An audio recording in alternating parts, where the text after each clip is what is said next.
Welcome to the IAOB SMMT YouTube channel. These 13 videos were filmed at Faltec Europe Ltd in Sutherland, UK, and will focus on techniques that can be used while conducting first, second, or third-party audits using the IATF 16949 standard. These are simulated scenarios and are not intended as a full representation of an IATF audit. Yeah, so I'm just following up on something earlier where we saw that there was a customer concern and you updated your FMEA and your control plan on this process. Especially it was an issue in applying. Can you explain to me the risk behind it and how you came to updating? Yes, of course. The double-sided tape was in the wrong position, and when it goes on vehicle, it was causing a sort of a high spot. So from that, we obviously restored our FMEA and found out the process was variable. So we added in controls as a roller to make sure the position is correct, but then also confirmation fixture to ensure that the tape is in the correct place, starting and end position. And then obviously work instructions. Yes, so there's work instructions in the green files where to explain how to fit the tape and also the confirmation fixture.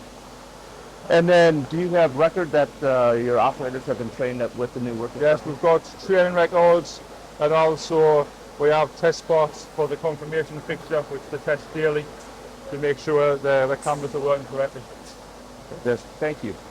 In this audit, the auditor is following an audit trail to the shop floor to verify the implementation of corrective action against a customer complaint, and to ensure that, based upon the risks identified, the necessary prevention and or detection controls have been implemented effectively. It is positive that the auditor is auditing this part of the process, not sat in the office, but also down on the shop floor. However, the auditor tended to ask closed questions, allowing the auditee, in many cases, to answer yes or no.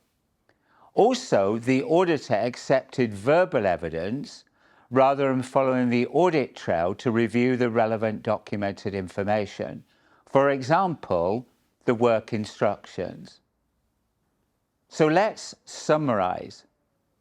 When auditing customer concerns, it is essential that this is not only done in the office, but audit trails are followed to verify the effective implementation of the corrective actions at the relevant workstations in the production process.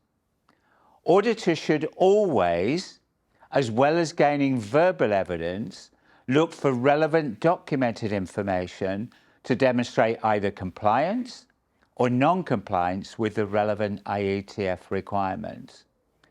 Finally, auditors should always try and ask as many open questions as they can to help gather the relevant objective evidence.